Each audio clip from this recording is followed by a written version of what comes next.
Hey there, let me describe to you a hypothetical situation. What kind of hypothetical situation? The worst kind. You are a time traveller and you've really f***ed up. Usually the sock's on the other foot, isn't it? Now that you know how it feels, yeah, no one deserves this fate. Still, you knew this would have been the inevitable outcome one day. You've just wished he'd not been there with you. That too was inevitable, I suppose. It always felt like you were the shepherd of the flock back home anyway. But that's just the burden of the elder child in general, I suppose, isn't it? You can't really complain. Anyway, this bubble we're trapped in now makes discerning who being positioned where in time and space irrelevant, doesn't it? Let's start from the beginning. You've both come here following reports of a timeline anomaly. Annoyingly, this anomaly isn't a splinter in the timeline. No, the space-time continuum is jumping erratically left and right, stopping and starting, like someone rewinding a videotape and then pressing play at the good bits. The anomaly keeps trying certain things over and over. Sometimes they change their mind and achieve something completely separate to what they were currently set to achieve on their original course. It's almost random, but it also looks far too planned as well. This all culminates in the entire timeline of this bubble being reset and everything returning to a single point. A reset. The worst timeline anomaly outcome to be trapped in. How many of them have already happened? What possible end could this anomaly want anyway? You've seen the paths the timeline has taken.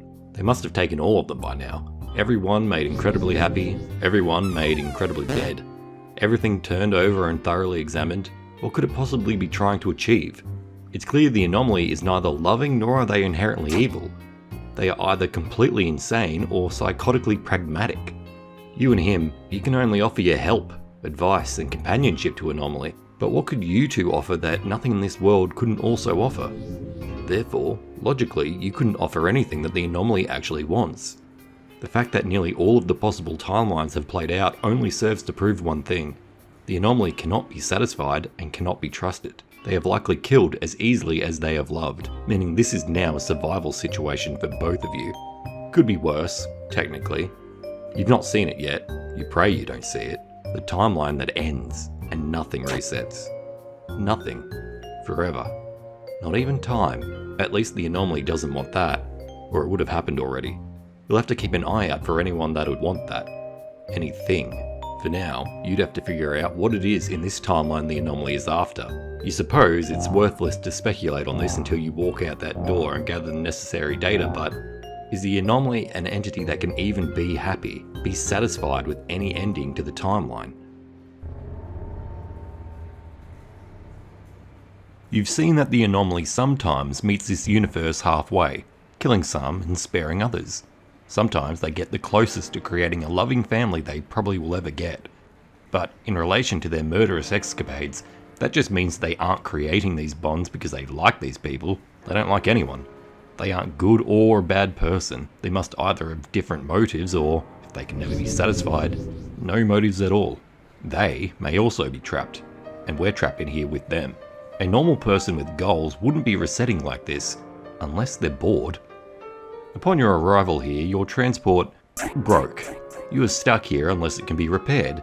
You can't escape this bubble, but at least the Anomaly can't either. Thinking about your situation, it was probably the best decision made by anyone. For everyone's sake, no one can make it out of here until the Anomaly is dealt with.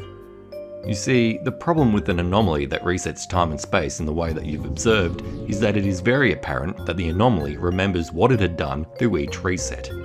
This is explained by the timelines jumping left and right. If not a random choice, which you highly doubt it is, it means they are testing for an outcome. Something they would never be able to do if they were to forget each time the timeline reset, and when they can't get an outcome they want, the timeline stops and then they start at a different point, trying for another vector, another outcome. And the problem with facing an Anomaly like that is, shit, you've probably already walked out that door plenty of times before, haven't you? You might not remember doing so, but it does. But the space in here, the space you occupy, this shell you've bought here, the Anomaly couldn't have accounted for this space existing. This is the Anomaly's anomaly, as well are the people and information contained within it.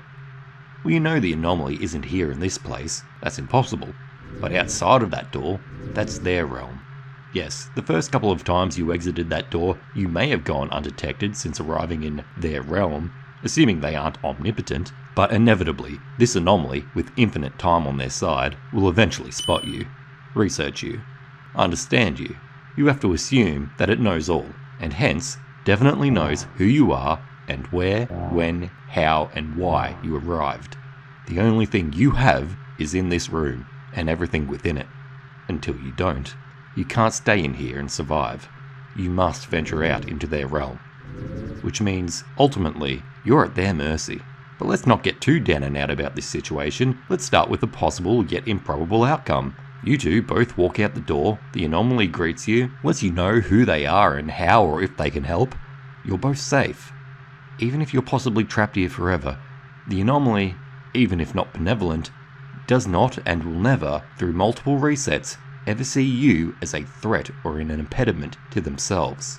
This is the best outcome, the anomaly being classified as good or pacifistic. The second outcome, you both walk out that door and you're both immediately killed. Like I said, the anomaly probably already knows who you are and why you're here. They will not waste time in disposing of you if you're a threat or an impediment to their activities, or just something new to torture if they're bored. This is possibly the worst outcome, the anomaly being classified as evil or genocidal. The third outcome, you walk out that door and no one greets you. You're alone. However, it's likely impossible that the anomaly doesn't already know everything about you, though that's depending on the amount of resets that have happened. But you must assume that many resets have already happened and therefore it already knows everything about you. Therefore, they have already depleted with the niceties and possibly tortures they could have possibly put you through. Meaning you are now as useful to them as anyone else in this bubble. Maybe the anomaly is just gathering data for some reason, or maybe they're just playing in a finite space through infinite repeating time like a child with a video game. The anomaly being classified as apathetic or neutral to your existence. But that leaves you with a fourth and fifth outcome. The fourth outcome is the worst in terms of personal sacrifice. You know what it would entail. You know what would have to be done. In this outcome, the anomaly is in fact evil. It wants to kill you, but can't, for whatever reason. It's not powerful enough, it's not wise enough, it doesn't know enough, which would explain possibly some of the timeline jumps and starts. It's not testing outcomes as much as it is failing to reach them due to a personal lack of ability or knowledge. It may just be as powerful as anyone else in this world, which means if you're not immediately killed upon leaving this place through that door, the fourth outcome is that you are being hunted by the anomaly, scoped out and researched and cornered. You'd never be able to let your guard down, and the anomaly would hide from you so as to not give you any information about its physical makeup or how it resets time. You'd never be able to fight it. You'll always be trying to gain the upper hand, and once it has it, as soon as you walk out this door, you'd be dead, which is just the second outcome. So if you walk out that door, and you don't meet either your friend or your deaths, it is ultimately very likely that you're being watched by an entity that doesn't yet know how to kill you, but is trying to. Finally, the fifth outcome. The anomaly is a mad god. Either an imbecilic dotard or a childish maniac, or an amalgamation of multiple different people, a squabbling mess. However, the resets and jumps seem too precise to indicate randomness to that degree. You wonder to yourself if multiple people can have the power to determine time. Well, you'll have to find out what entities exist in this world. Right now, you have to enact the plan, don't you? You know the outcomes, so what do? Outcome 1, everything is fine, live as best as you can. Outcome 2, everything ends, die with honour. Outcome 3, 4 or 5, well, you have to find and eliminate the anomaly, don't you? Because it has the possibility and the likely propensity to become outcome 2. But how can you eliminate an anomaly that knows everything about you, and thus knows how to avoid you? How can you learn about a timeline anomaly that knows you're here to eliminate it? It'd just reset time until it killed the threat itself. You wish he wasn't the one here with you right now, right? There is one way to kill a time traveler like this. If the anomaly, assumedly, can know everything it can about you, then that is the way you can control it.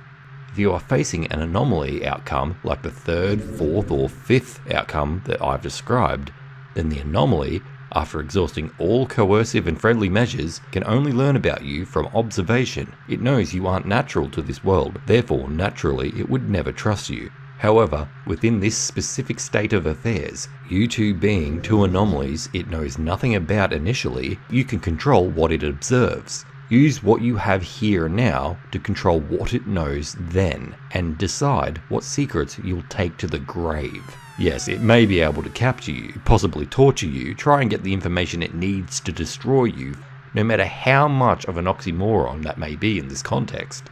But logically, if it can't kill you or completely eliminate you from reoccurring in this timeline, it probably can't or has no use for capturing and or torturing you, right? That means you have nothing to fear for the time being, and since you know you are likely to be hunted, you know you must cover your tracks, which means you must lie to everyone you ever meet. You lie. Your only weapon is the flow of information to the anomaly. You can shape its perception of you, mold the anomaly's reality. Essentially, you can just make shit up about yourself and has no reason not to believe you.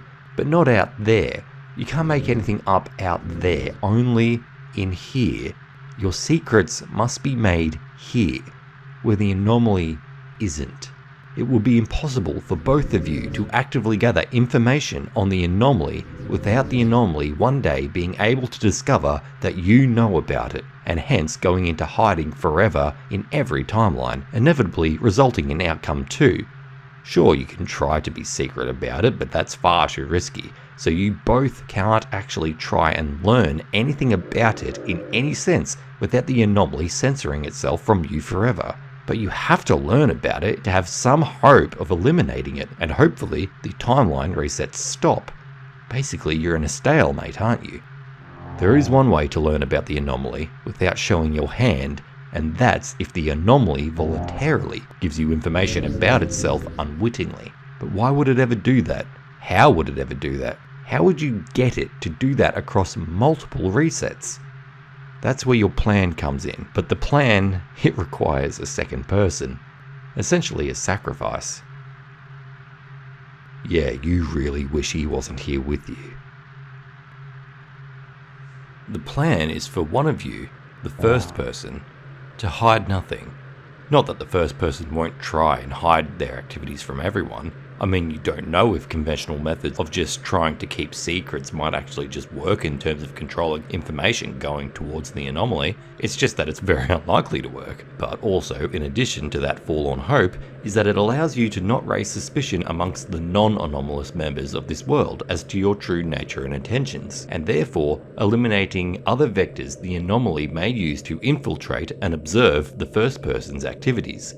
This means the first person can still adopt a relaxed and casual demeanour, but work towards finding and eliminating the anomaly. That's easy enough, isn't it? The activities the first person will partake in involves researching the anomaly, the world you are in now, how time works here, and ultimately, if they see even a shred of the anomaly, they will destroy the entity where it stands, hopefully ending the timeline issue once and for all. This person will eventually become known to the anomaly as a threat to their existence, or at least someone trying to counter them. That's their job, to do what they were sent here to do, knowingly be a threat to the anomaly, and the anomaly knows about them. The person for the anomaly to avoid and study, the person who gets to defend themselves, the person with the easy part of the plan. The second person will die. A lot. The second person must never ever show any intention or capability of causing any permanent harm. They must be a perfect fool who knows not of the world around them and almost reacting purely to stimuli like an insect, only obsessed with the superficial and insignificant. They must show no knowledge or care for the first person activities. They must be so naive to the danger and manipulation posed by others, suspected anomaly or not, as to not even defend themselves from lethal harm. They cannot eliminate the gravest of threats to themselves, and they cannot kill anyone or anything they suspect of malfeasance. They have to let themselves be duped, and possibly, inevitably, killed, and pray that this timeline is a timeline that the anomaly resets. They will have to face their death constantly. The first person will have to play along, making sure they both stay the course, keeping in character, no matter what. By doing this, The anomaly is given what they will think to be a backdoor into manipulating or learning about the dangerous first person, what they will perceive to be the only threat to be eliminated via the buffoonish naivety of the second person, without knowing that these two people are actually in cahoots.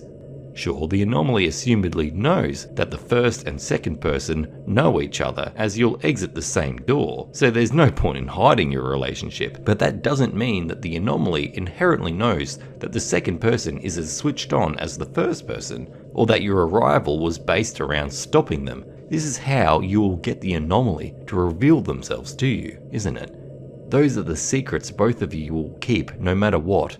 From now until forever, you must act an eternal play until you needn't or can't. Of course, how will either of you know if somebody is manipulating the second person? And how would you know if that manipulative entity is the anomaly you're searching for? That's the beauty of the plan. You control the information, so you control what the anomaly knows. In the plan, the second person, as a naive fool, must be completely susceptible to flattery and bribes, but in order to identify the anomaly accurately and succinctly every time the timeline is reset by the anomaly, the second person must have a secret, hidden desire that trumps all their other desires. The anomaly will eventually learn of this and inevitably use it to make friends with the second person every time the timeline is reset. And, as always, the second person must let themselves be duped. But this secret desire will be the tell that gives the anomaly away. So therefore we must make it that the things the second person wants more than anything are unlikely to actually be often occurrences in this world.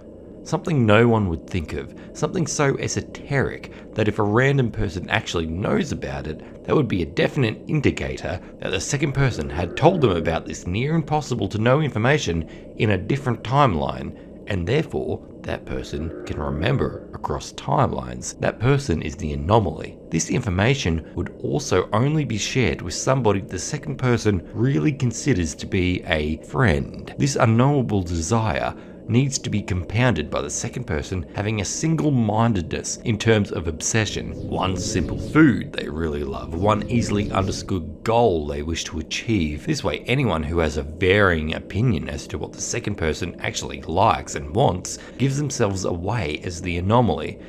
Like if the second person secretly loves, I don't know, oatmeal with a dinosaur egg, but all observable evidence in the second person's life points to them loving something entirely different. And then someone comes up to them one day with a smile and a dino egg porridge asking what the first person is working on. That person is clearly the anomaly. That plan would also require the second person to try and make as many friends as possible. You cannot alone assume that the anomaly would try and make friends with and bribe the second person on their own accord. They may come to that conclusion, but they may also be stupid and or socially isolated, so we must open the back door for them, be as inviting as possible. However, as stated, the second person must accept these bribes and flattery no matter what the consequences. If need be, actively help the anomaly with its plan. If need be, harm the first person. If need be, die. This needs to happen consistently, over and over again, so as to create a solid feedback loop with the anomaly.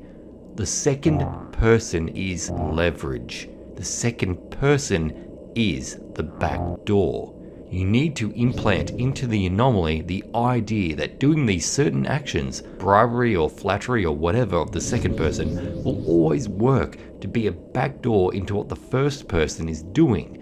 You'd also have to find ways to effectively and covertly communicate with each other, to transfer what the second person has learned to the first person and vice versa. It will always allow you to identify the anomaly no matter what. You will be able to control the information to it and get you ever so closer to eliminating it. At which point, you don't know, do you? It's the only way to even possibly correctly identify the anomaly. But if killing it, if it can be killed, doesn't end the timeline resets, then what's to be done? What's the point of all this control? The anomaly would never allow you to destroy them if it can be helped, and if we can destroy them, but it doesn't stop the resets, then assumedly it's because the anomaly can reset time after their own termination. In this scenario, the likelihood that you'd ever have gotten the drop on the anomaly is so low that simply destroying it is almost worthless. Before that, you need to figure out how time works here. What controls the resets? How does the anomaly harness it? The anomaly, assumedly, would also try to control the information the first person receives as well, in terms of the world around them. So how would you ever learn how to break the cycle of resets and what causes them? However, if you learned of how the anomaly's time travel works, or gain that power for yourselves, the anomaly would assumedly just reset time before you had that knowledge and power, and you'd be stuck back here, in this small dark room of certainty. At that point, the only way to beat the anomaly is the introduction of a stronger anomaly that counters it, an angel to either save you or put you out of your misery. How could any hopes of survival or dreams of a happy ending exist in such a state of affairs? How could anyone just not give up? The door's not even open yet, and you're already mentally exhausted. Oh wait, I forgot to ask, how did you decide who was the first person and who's the second person? Did you flip a coin? You really wish he didn't come with you, didn't you? Anyway, once you walk out that door, it may be a hellscape, eternal suffering, eternal nothingness. It may be a handshake, a sweet smile, it may be murder. It may be the beginning of the longest day of your life.